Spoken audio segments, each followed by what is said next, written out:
അനീഷാണ് എല്ലാം തുടങ്ങി വെച്ചത്. ഇന്നത്തെ രാവിലത്തെ മുഴുവൻ അടിയുടെയും കാരണം നമ്മുടെ അനീഷാണ്. അനീഷ് ചൊറിഞ്ഞു ചൊറിഞ്ഞുണ്ടാക്കിയ വിഷയത്തിലേക്ക് മറ്റുള്ളവർ പടർന്ന് പിടിക്കുകയാണ് ഉണ്ടായത്. എങ്ങനെയാണ് അക്ബറും ഷാനവാസും തമ്മിൽ ഫൈറ്റ് തുടങ്ങുന്നത്? കിച്ചൺ ക്യാപ്റ്റന്റെ ഉത്തരവാദിത്തം വഴക്കുണ്ടാക്കുകയല്ല, പ്രശ്നങ്ങൾ ഉണ്ടാകാതെ നോക്കുകയാണ് എന്ന് ഹൗസ് ക്യാപ്റ്റൻ ആയിട്ടുള്ള ഷാനവാസ് അനീഷിന്റെ അടുത്ത് പറയാണ്. ഇത് കേട്ടോണ്ടിരിക്കുന്ന അക്ബർ പറയാണ്, നീ കൂടുതൽ ഡയലോഗ് ഒന്നും അടിക്കണ്ട, നീയല്ലേ അവനെ പിടിച്ച് ക്യാപ്റ്റൻ ആക്കിയത്, അപ്പൊ ഇനിയിപ്പോൾ ഇവിടുത്തെ കാര്യങ്ങൾ എന്തായാലും ഞങ്ങൾ നോക്കിക്കോളാം എന്ന് അക്ബർ പറയാണ്. ഞാൻ ഡയലോഗ് അടിക്കും, ഞാൻ ഈ ഹൗസിലെ ക്യാപ്റ്റനാണ്, എല്ലാ വിഷയങ്ങളിലും ഇടപെടാനുള്ള അവകാശം എനിക്കുണ്ട് എന്ന് പറഞ്ഞ് ഷാനവാസ് മറുപടി പറയുന്നു.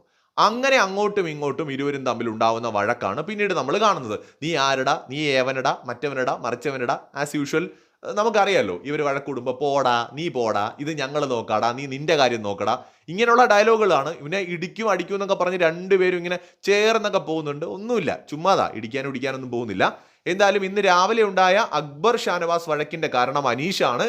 അനീഷിനെ ഉപദേശിക്കാനായിട്ട് ഷാനവാസ് എത്തുമ്പോൾ അക്ബർ നൈസിനെ കയറി ഒന്ന് ചൊറിയുന്നു. കാരണം നീയല്ലേ അവനെ ക്യാപ്റ്റൻ ആക്കിയത് എന്ന് ചോദിക്കുന്നു. അപ്പൊ ഷാനവാസ് പറയുന്നു, നിനക്ക് ക്യാപ്റ്റൻ ആകാത്തതിന്റെ ചുരുക്കം ഉണ്ടെങ്കിൽ നീ അത് എന്റെ അടുത്ത് തീർക്കണ്ടെന്ന് പറയുന്നു.